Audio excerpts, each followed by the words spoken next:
नमस्कार प्यारे छात्रों, कैसे हैं आप सभी? बहुत अच्छे होंगे। परिवार के लोग कैसे हैं? वह भी बहुत अच्छे होंगे।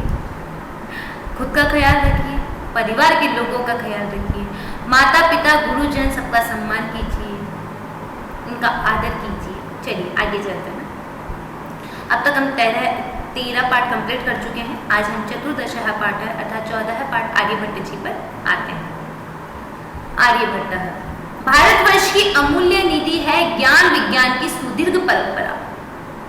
ज्ञान विज्ञान को आगे बढ़ाना ये हमारे भारत की अमूल्य निधि है। निधि यानी खजाना बोल सकते हैं, अमूल्य खजाना है।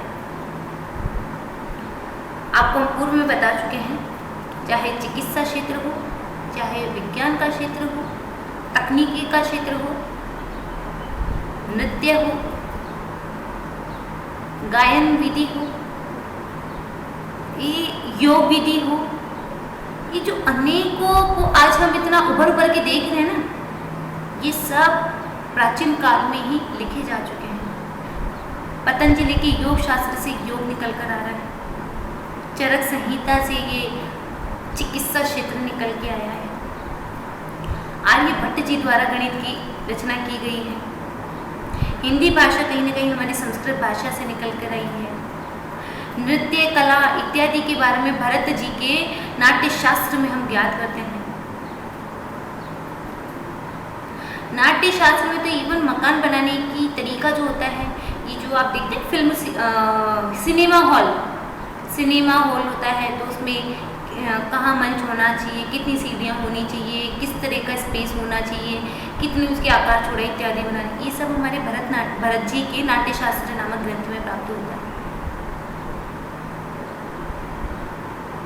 आपको ज्ञात हो तो हमें मूवी का नाम याद नहीं आ रहा है, लेकिन आयुष्मान खुराना की एक मूवी आई थी जिसके अंतर्गत सिद्ध किया गया था कि वो सच था, उसको बताया गया था, हम लोगों तक पहुंचाना उसका उद्देश्य था कि जो एरोप्लेन उड़ता है ना, ये सबसे पहली सोच हमारे भारतीयों के मन में आई थी और हमारे भारतीयों ने उसका आधा प्रोजेक्ट तैयार भी कर लिया था, लेकिन उस पर पूर्ण रूप से कार्य अमेरिका नासा इत्यादि ने किया और आज वो उस पर अपना अधिकार दिखाती है।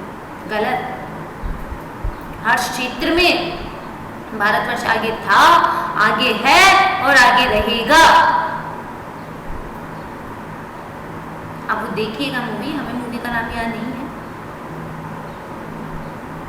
तो हर क्षेत्र में हमारे ज्ञान विज्ञान ने बहुत तरक्की की है।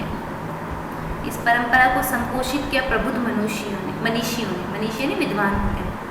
इन्हीं मनीषियों में अग्रगण्य थे आर्यभट्ट जी। दशमलव पद्धति आदि के प्रारंभिक प्रयोक्ता आर्यभट्ट ने गणित को नई दिशा दी। इन्हें एवं इनके प्रवर्तित सिद्धांतों को तत्कालीन रूढ़िवादियों का विरोध झेलना पड़ा। ये बात हमने आपको सावित्रीबाई फुले में भी बताई थी। आप जब भी कोई कार्य करते हो ना, शुरुआत जब करते हो तो आपको अनेकों प्रकार के विरोध झेलने पड़ते हैं। जब भी आप कहीं नया क्षेत्र रखेंगे, नए क्षेत्र में नई सोच के साथ, नए विचारों के साथ कहीं कदम रखेंगे, तो आपको 100 लोगों में से 98 लोगों का आपको विरोध झेलना पड़ेगा, एक आपके साथ होगा और वो भी साथ गुप्त रूप से दे रहा होगा, छुपके दे रहा होगा, मतलब साथ सबके सामने साथ नहीं दे रहा होगा। ये कह सकते हो कि वो एक विरोध नहीं कर रहा होगा, 98 विरोध कर रहे होंगे, रेखा पर अकेले उन सबको झेल रहे होंगे। जब भी आप किसी नए काम की शुरुआत करोगे, स्वयं आर्यभट्ट जी के साथ हो। आर्यभट्ट जी ने जब नई नई खोज आपके सामने रखी, भारतवासियों के सामने रखी, सबके सामने रखी, तो उन्हें जो पहले के लोग थे वो जिस पद्धति, जिस परंपरा को मानकर बैठे थे, वो उसी को एक्सेप्ट करने के लिए तैयार थे। वो नई विधि, नई तरीके को अपनाने को मान ही नहीं रहे थे। यही कारण था आर्यभट्ट जी 10 बार उस बात को सिद्ध कर रहे थे, लेकिन आर्यभट्ट जी को किसी ने नहीं माना। वो तो सिर्फ उपहास के पात्र बनकर रह रहे थे। लेकिन वस्तुतः गणित को विज्ञान बनाने वाले तथा गणितीय गणना पद्धति के द्वारा आकाशीय पिंडों की गति का प्रवर्तन करने वाले ये प्रथम आचार्य थे। आचार्य आर्यभट्ट के इसी वैदुष्य का उद्घाटन प्रस्तुत पाठ में किया गया है। गणित को विज्ञान माना तथा गणितीय गणना पद्धति के द्वारा आकाशीय पिंडों की गति का भी प्रवर्तन करने वाले प्रथम आचार्य थे। चलिए आगे बढ़ते हैं।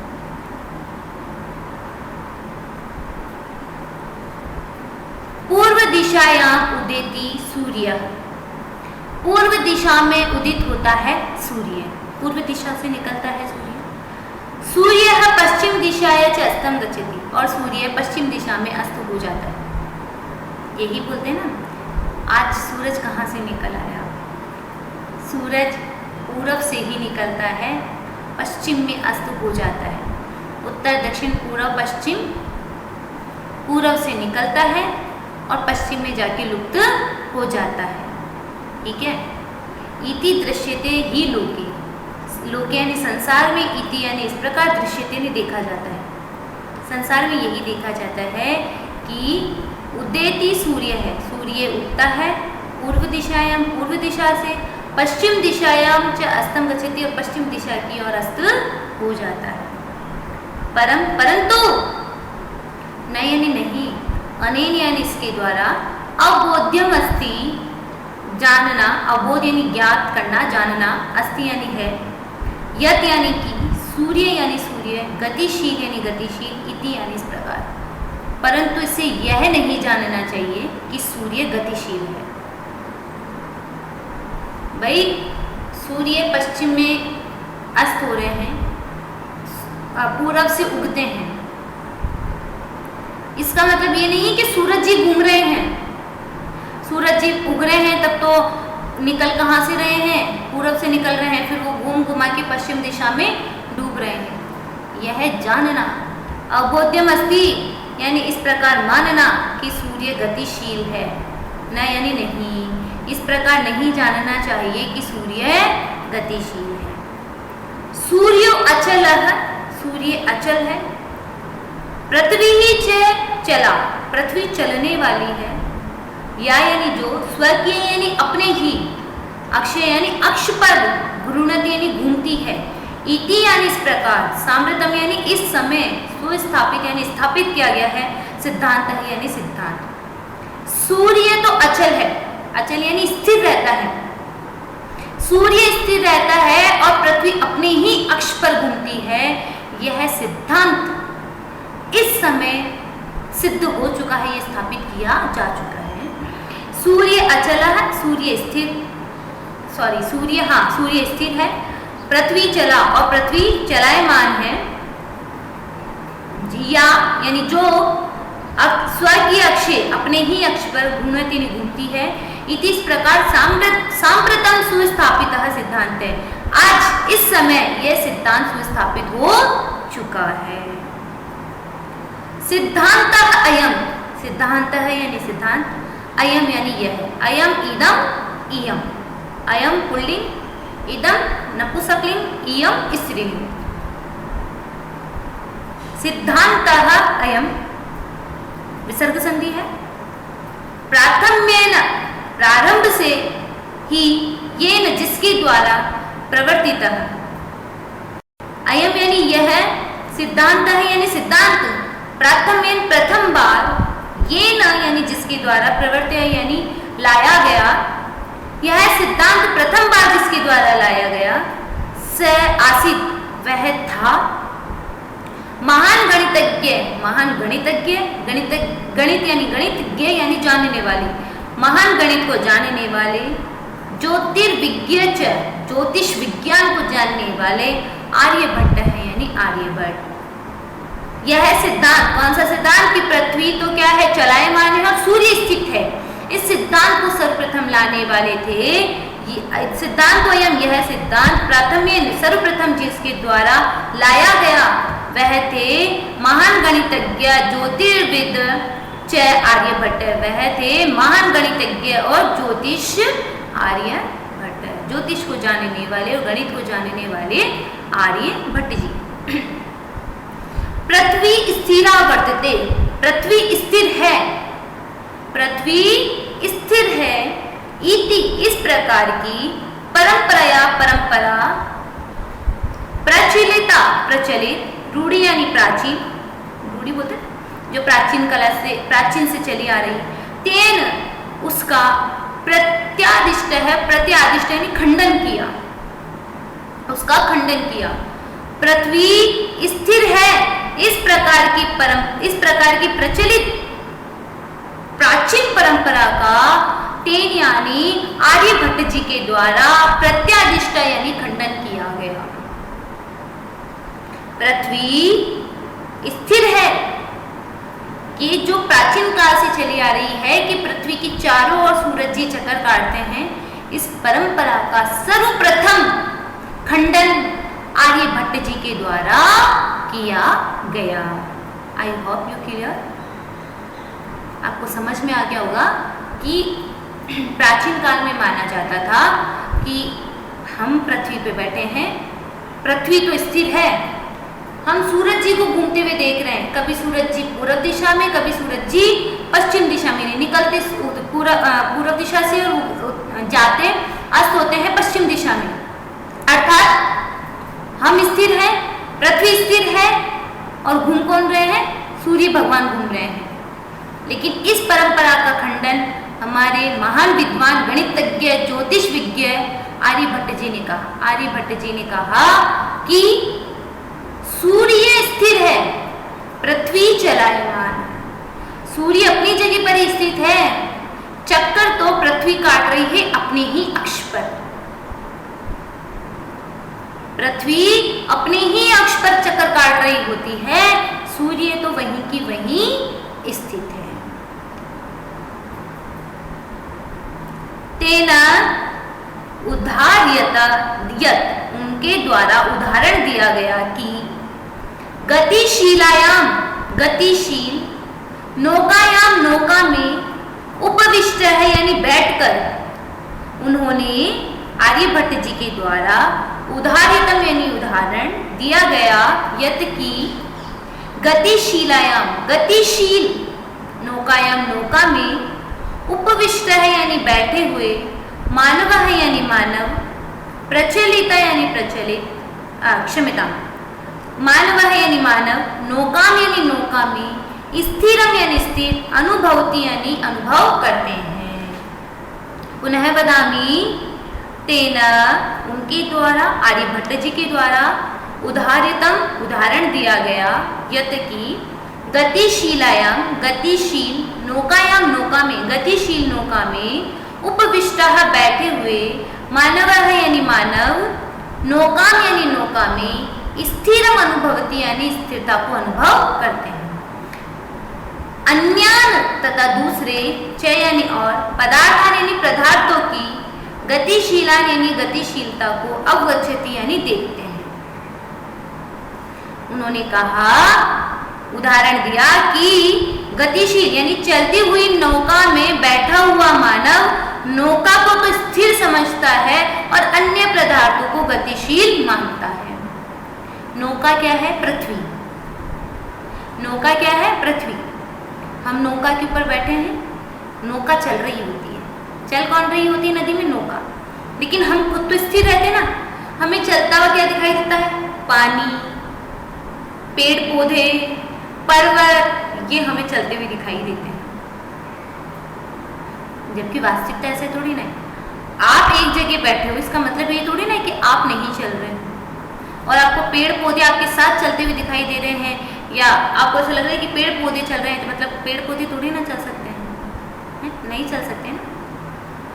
आप कभी ट्रेन में बैठिएगा, वास्तविकता है ये, मजाक नहीं कर रहे हैं, ट्रेन में बैठिएगा, ट्रेन में बैठ जाएंगे ना तो आप खिड़की के पास बैठिएगा और बाहर एक बार देखिएगा, सूर्य भगवान जी को देखिएगा, आपको लगेगा सूर्य भगवान जी आपके साथ साथ चल रहे हैं, लगेगा, क्योंकि आप जहां जहां जाओगे आपको सूरज जी भगवान आपके साथ साथ दिखेंगे। तो क्या सूरज भगवान जी चल रहे हैं आपके साथ? नहीं बच्चा, आपकी ट्रेन चल रही है, सूरज जी तो वहीं स्थिर है। कभी महसूस करना, देखना, आपको लगेगा वो पेड़ पौधे एक साथ एक के बाद में एक चलते हुए दिखाई दे रहे हैं, जैसे पेड़ पौधे आपके साथ चल रहे हो। पेड़ पौधे कभी चलते हैं क्या? आप ये जो आर्यभट्ट जी ने सिद्धांत दिए हैं ना, इसको आप खुद अनुभव कर सकते हो। कभी ट्रेन में बैठना, नौका में आपको फिर भी इतना नहीं, चलो एक बार महसूस होगा, आपको ट्रेन में बैठकर बहुत महसूस होगा। ट्रेन में आप विंडो से अपना मुंह निकाल कर देखिएगा, थोड़ा सा, मतलब गलत नहीं, गलत नहीं बता रहे, मतलब विंडो से देखिएगा, मुंह निकालने से मतलब विंडो पे एक बार देखिएगा, आपको लगेगा कि सूरज भगवान आपके साथ साथ चल रहे हैं, पेड़ पौधे आपके साथ साथ चल रहे हैं, और आप एक ही जगह बैठे हो, क्योंकि आप खुद को हिलता डुलता हुआ नहीं देख रहे हो ना। ट्रेन में इतने ब्रेकर भी नहीं आते हैं, तो आपको लगता है, वो रुकती है ना जब भी हल्का सा आता है, बाकी तो ट्रेन अपनी रफ्तार में चली जाती है, तो आपको लगता है मैं तो सीधा बैठा हूँ, मैं तो अपनी जगह बैठा हूँ, मेरे साथ साथ सूरज जी चल रहे हैं, मेरे साथ साथ पेड़ पौधे चल रहे हैं, वो फर रफ्तार से चलते हुए दिखाई देती है आपको ट्रेन, तो वो पूरे पेड़ पौधे से रफ्तार में चलते हुए दिखाई देते हैं, और आपको सूरज जी भी अपने साथ साथ चलते हुए दिखाई देते हैं। ना सूरज जी चल सकते हैं, ना ही पेड़ पौधे चल सकते हैं। चलो ठीक है, आप सूरज जी का एक बार मान लो, आपको नहीं पता, लेकिन पेड़ पौधों को तो आप जानते हो, पेड़ पौधे थोड़ी ना चलते हैं। मैं आपने सूरज जी को नहीं देखा ना आपने सूरज जी को, आपको नहीं पता कि सूरज जी चलते हैं या नहीं चलते हैं, पृथ्वी चलती सूरज जी नहीं चलते, लेकिन ट्रेन में बैठकर आप पेड़ों को चलते हुए देखेंगे, आपको लगेगा कि ये पेड़ मेरे साथ साथ चल रहे हैं। पेड़ कभी साथ साथ चल सकते हैं क्या? पेड़ चलता है क्या? नहीं ना। वही बात उन्होंने कहा कि आप नौका पर जब बैठ जाते हो ना, नौका पर जब आप बैठ जाते हो तो आपको लगता है नौका तो मेरे पास स्थिर है, और चल कौन रहा है? चल कौन रहा है? मेरा आसपास का वातावरण, जैसे चाहे पेड़ पौधे हो, नदियां हो, कंकड़ इत्यादि, वो मेरे साथ साथ चल रहे हैं, वो चल रहे हैं। ठीक है। एवं एवं वैसे ही गतिशीलाएं यानी गतिशील, पृथ्वीव्यम यानी पृथ्वी पर अवस्थित यानी अवस्थित होकर, मानव है यानी मानव पृथ्वी में यानी पृथ्वी को स्थिर अनुभवती यानी स्थिर अनुभव करता है। सूर्य आदि ग्रहण तथा सूर्य आदि ग्रह को च यानी और गतिशीला यानी गतिशीला वेत्ति यानी जानता है। उसी प्रकार गतिशील पृथ्वी पर स्थित होकर, एवं उसी प्रकार गतिशील पृथ्वी पर स्थित होकर मानव पृथ्वी को तो स्थिर अनुभव करता है और सूर्य आदि ग्रहों को गतिशील जानता है या मानता है। ठीक है। आर्यभट्ट जी से पूर्व परंपरा थी कि पृथ्वी स्थिर है, सूरज जी चलते हैं। आर्यभट्ट जी आए, उन्होंने उदाहरण के साथ बताया कि जिस प्रकार नौका पर स्थित होकर हमें आसपास का जो वातावरण होती है, अन्य चीजें हमें चलती हुई दिखाई देती है, उसी प्रकार चलायमान पृथ्वी पर हम स्थित हैं और सूर्य आदि ग्रह को हम चलायमान मानते हैं। चलिए आगे चलते हैं। 476 तमे ख्रिस्ताब्दे षट यानी 6, सप्तति यानी 70, अधिक यानी अधिक, तो 6 और 70 76, अधिक यानी उससे अधिक, चतुहु यानी 4, शत यानी 100, अर्थात 476 तमे ख्रिस्ताब्दे अर्थात 476वें वर्ष में आर्य, वापिस से बता देते हैं, षट यानी 6, सप्तति यानी 70, तो षट सप्तति अर्थात 6 और 70 बराबर 76, अधिक अधिक, चतुहु यानी 4, शत यानी 100, 400 अर्थात 476वें वर्ष में आर्यभट्ट है यानी आर्यभट्ट जी का जन्म यानी जन्म, लब्ध वाणीते यानी हुआ, जन्म हुआ। 476 ईस्वी में आर्यभट्ट जी का जन्म हुआ। तेन एवं उनके द्वारा ही, तेन यानी उनके द्वारा, एवं यानी ही, विरचित यानी विरचित, रचित रचा गया, आर्यभट्टियम इत्यस्मिन् ग्रंथे उल्लिखितम, उनके द्वारा ही रचित आर्यभट्टियम इस प्रकार का ग्रंथ लिखा गया। ग्रंथो अयम, यह ग्रंथ, तेन उनके द्वारा, त्रयः विंशति, त्रयः यानी 3 और विंशति यानी 20, या तो त्रयोविंशति बोल सकते हैं या त्रयः विंशति, तो त्रयोविंशति यानी 23, तमे यानी वे, हमने पहले भी बताया था एक बार आपको, त्रयोविंशति आता तब तक तो 23 और तमे लगते ही 23 वे, तम प्रत्यय तरप प्रत्यय हम आपको बताएंगे। यहाँ तम प्रत्यय लगा तो यानी आप बोलेंगे 23वें, क्या बोलेंगे? 23वें। यह ग्रंथ उनके द्वारा 23वें आयु में विरचित है यानी रचा गया। उनके द्वारा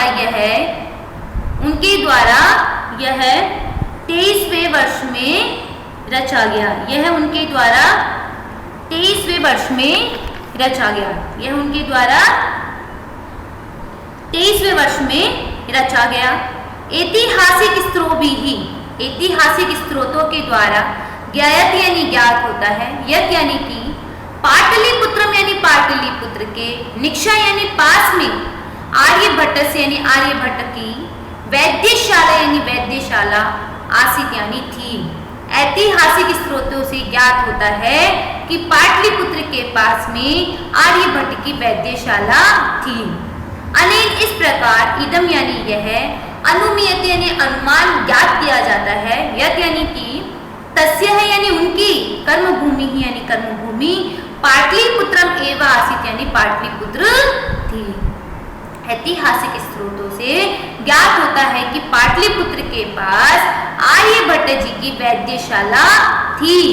अनेन उसके द्वारा इदम अनुमित यह अनुमान लगाया जाता है कि उनकी कर्मभूमि पाटलिपुत्रम एवं आसित, उनकी जो कर्मभूमि थी यानी कार्य करने की जो भूमि थी वह पाटलिपुत्र ही थी। देखिए वापस से पढ़ते हैं। 476 ईस्वी में आर्यभट्ट जी का जन्म हुआ। उनके द्वारा ही आर्यभट्टी ये ग्रंथ लिखा गया। ठीक है ना। यह ग्रंथ उनके द्वारा 23वें वर्ष में रचा गया। ऐतिहासिक स्रोतों से ज्ञात होता है, यानी पूर्ण रूप से हम नहीं बोल सकते हैं, संशय है इस बात में। ऐतिहासिक स्रोतों से ज्ञात होता है कि पाटलिपुत्र के निकट आर्यभट्ट जी की वैद्यशाला थी। इससे यह अनुमान लगाया जा सकता है कि उनकी कर्मभूमि पाटलिपुत्र थी। ऐतिहासिक जो स्रोत होते हैं उनके द्वारा ही हमें ज्ञात होता है कि पाटलिपुत्र, बिहार में है पाटलिपुत्र के पास में ही आर्यभट्ट जी की एक वैद्यशाला है। अर्थात पाटलिपुत्र में ही आर्यभट्ट जी ने कार्य किया होगा। एक बार पुनः रिवीजन कर लेते हैं। पूर्व दिशा में सूर्य उदय होता है तथा पश्चिम दिशा में सूर्य जाता है, यही संसार में दिखाया जाता है। परंतु इसके द्वारा यह जान लेना कि सूर्य गतिशील है गलत होगा, क्योंकि सूर्य स्थिर है और पृथ्वी चलायमान है। पृथ्वी अपनी ही अक्ष पर घूमती है। इस प्रकार का सिद्धांत आज स्थापित हो चुका है। यह सिद्धांत सर्वप्रथम जिनके द्वारा दिया गया वह थे महान गणितज्ञ, ज्योतिर्विज्ञ, ज्योतिष आर्यभट्ट जी। पृथ्वी स्थिर है इस प्रकार की प्राचीन परंपरा का उन्होंने खंडन किया। उनके द्वारा उदाहरण दिया गया कि गतिशील नौका में बैठकर मानव स्थिर नौका का अनुभव करता है, उस तथा अन्य पदार्थों को वह गतिशील समझता है। उसी प्रकार गतिशील पृथ्वी पर स्थित होकर मानव पृथ्वी को स्थिर अनुभव करता है तथा सूर्य आदि ग्रहों को गतिशील मानता है। 476 ईस्वी में आर्यभट्ट जी का जन्म हुआ। उनके द्वारा आर्यभट्टयम नामक ग्रंथ लिखा गया और यह ग्रंथ उन्होंने 23वें वर्ष में की आयु में उन्होंने रचा। ऐतिहासिक स्रोतों से ज्ञात होता है कि पाटलिपुत्र के पास में आर्यभट्ट जी की एक वैद्यशाला है। अर्थात इससे अनुमान लगाया जा सकता है कि आर्यभट्ट जी ने पाटलिपुत्र में अपना कार्य किया था, अर्थात वह उनकी कर्म भूमि है। धन्यवाद। आज की कक्षा यहीं समाप्त करते हैं। अग्रिम जो आज इसमें बचा है वह अग्रिम कक्षा में करेंगे। धन्यवाद।